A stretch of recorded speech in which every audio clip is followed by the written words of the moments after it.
तो दोस्तों किसी भी देश को उसके आकार से पहचानना नहीं चाहिए, क्योंकि आकार में छोटे होने के बावजूद कई सारे ऐसे देश है जो बड़े बड़े कारनामा कर देता है। एग्जाम्पल के रूप में आप साउथ कोरिया ही को देख ले। आकार में ये देश कई सारे देशों से छोटा है, लेकिन इकोनॉमिक वाइज हो, टेक्नोलॉजी वाइज हो या फिर मिलिट्री पावर के मामले में हो, ये कई सारे बड़े बड़े देशों से काफी आगे है। और अब रिपोर्ट में बताया जा रहा है कि साउथ कोरिया अब दुनिया के emerging global military power house बन चुका है, क्योंकि हाल ही में ही साउथ कोरिया के द्वारा एक बहुत बड़े इवेंट में यूनाइटेड अरब अमीरात, फिलीपीन जैसे देशों के साथ बड़े बड़े महत्वपूर्ण डिफेंस डील संपूर्ण किया गया है। दोस्तों आज के इस वीडियो में मैं आप लोगों को बताऊंगा कि साउथ कोरिया ने हाल ही में ही यूनाइटेड अरब अमीरात और फिलीपीन के साथ कौन कौन सा महत्वपूर्ण डील किया है और ये कैसे साउथ कोरिया के इकोनॉमी के साथ साथ साउथ कोरिया के मिलिट्री पावर को भी मजबूत करेगा। तो डिटेल में जानने के लिए वीडियो के आखिर तक बने रहिए और चैनल को सब्सक्राइब और वीडियो को लाइक जरूर कीजिए। तो दोस्तों बीते कुछ सालों में साउथ कोरिया कई सारे बड़े और महत्वपूर्ण डिफेंस डीलों को अपने नाम करने में समर्थ रहा और इस वजह से अब साउथ कोरिया को दुनिया के एक मेजर डिफेंस प्रोडक्शन हब के रूप में भी देखा जा रहा है, जो कि खाली मिलिट्री डील को ही हासिल नहीं कर रहा है बल्कि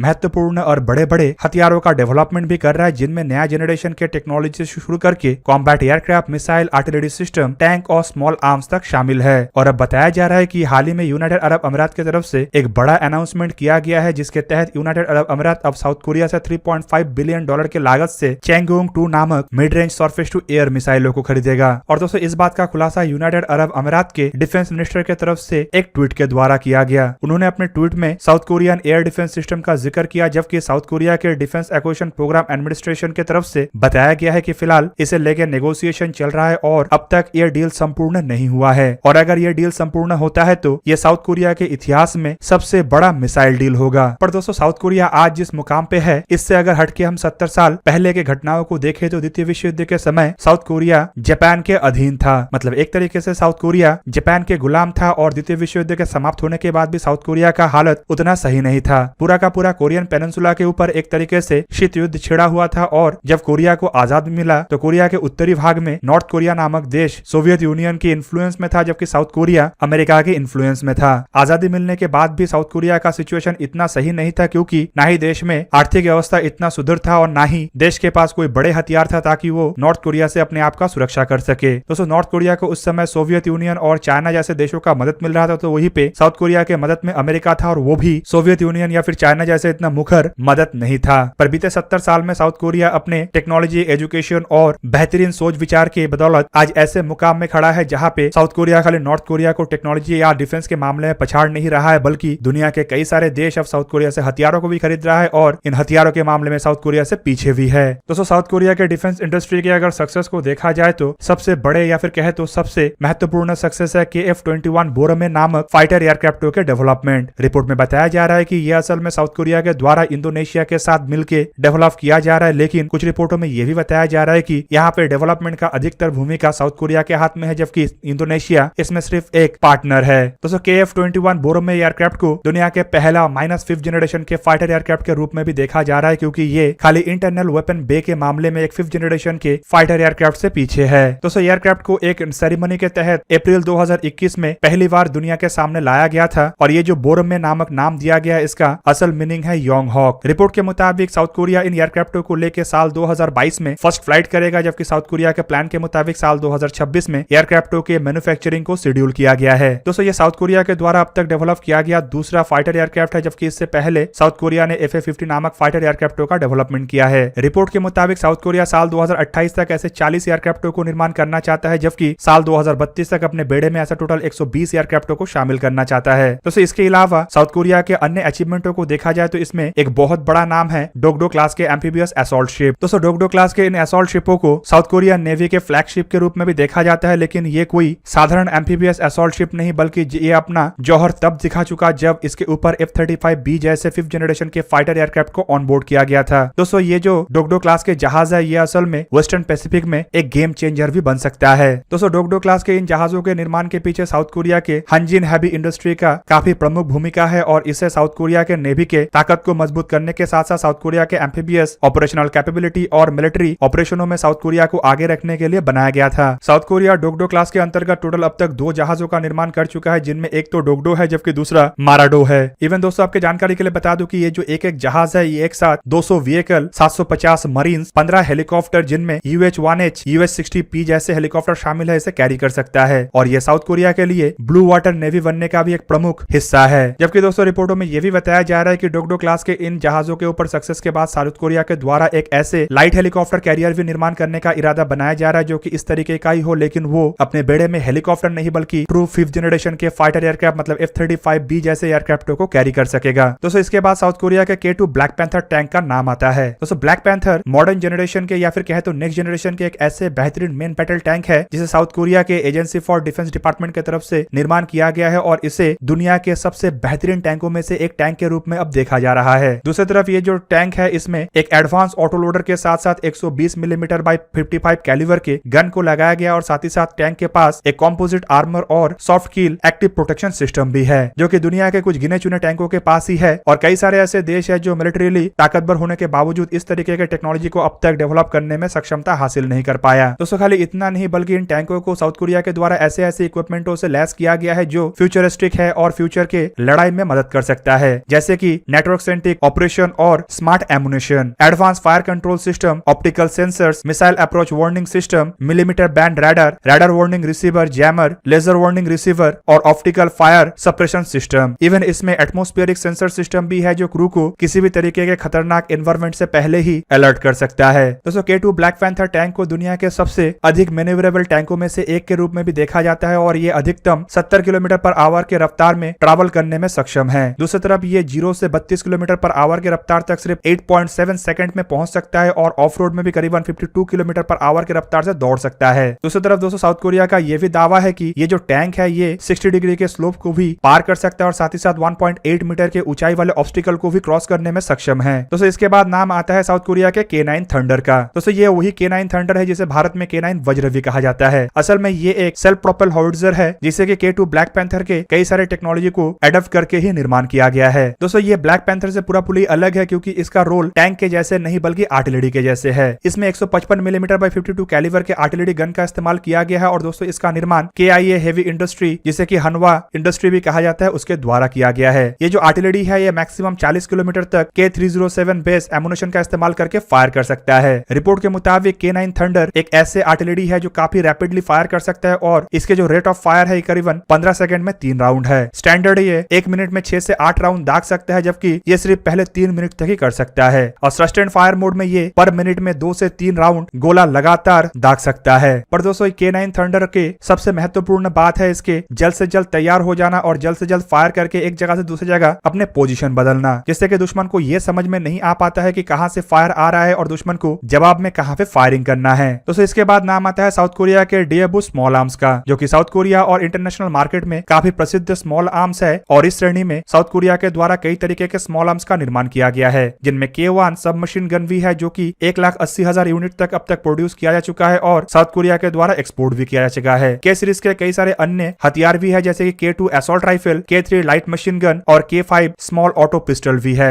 इनमें से सभी गनों का एक्सपोर्ट साउथ कोरिया की तरफ से किया जा रहा है सिवाय K2 असॉल्ट राइफल के। जबकि दोस्तों इसके अलावा भी कई तरीके के साउथ कोरियन हथियार है जिनमें साउथ कोरिया के सबमरीन और साउथ कोरिया के सरफेस टू एयर मिसाइल भी प्रमुख है। रिपोर्ट के मुताबिक साउथ कोरिया के Daewoo इंडस्ट्री के द्वारा अपने नए बनाए हुए सबमरीन को भारत के प्रोजेक्ट 75I के तहत भी भारत को ऑफर किया गया है जबकि साउथ कोरिया के जो सरफेस टू एयर मिसाइल है इसे ही अब यूनाइटेड अरब अमीरात के द्वारा खरीदा जाएगा। इवन दोस्तों इसके अलावा अगर रिपोर्टों को माने तो साउथ कोरिया दुनिया में अब 10वां सबसे बड़ा आर्म्स एक्सपोर्टर है। साल 2015 से साल 2019 के दरमियान साउथ कोरिया के द्वारा दुनिया के टोटल आर्म्स सेल के 2.1% अपने शेयर रखा गया था। 2010 से 14 और 2015 से 19 के दरमियान साउथ कोरिया के जो हथियारों के एक्सपोर्ट है ये करीबन 143% बढ़ा जो कि कई सारे देशों के आर्म्स एक्सपोर्ट के दुगना भी है। कुल मिला के साउथ कोरिया जिस तरीके से हथियारों का निर्माण कर रहा है और जिस तरीके से एग्रेसिवली साउथ कोरिया हथियारों को एक्सपोर्ट कर रहा है इससे आने वाले समय में साउथ कोरिया को हथियारों के एक्सपोर्ट मार्केट में एक बड़े खिलाड़ी के रूप में देखा जा रहा है और खाली मिडिल ईस्ट के देश या फिर भारत जैसे देशों में ही साउथ कोरिया का कदम नहीं बढ़ रहा है बल्कि इसके अलावा भी कई सारे महत्वपूर्ण और बड़े बड़े देश भी अब साउथ कोरिया के हथियारों को प्रमुखता दे रहा है और भविष्य में हमें बड़े बड़े देशों के आर्मी में भी साउथ कोरिया के प्रमुख हथियारों को देखने का मौका मिलेगा। तो दोस्तों ये था आज का वीडियो। अगर आपको वीडियो अच्छा लगा तो लाइक कीजिए और मेरे चैनल को सब्सक्राइब कीजिए और साथ में बना हुआ बेल आइकन को भी प्रेस कर दीजिए ताकि आप मेरा वीडियो देख पाए सबसे पहले। जय हिंद।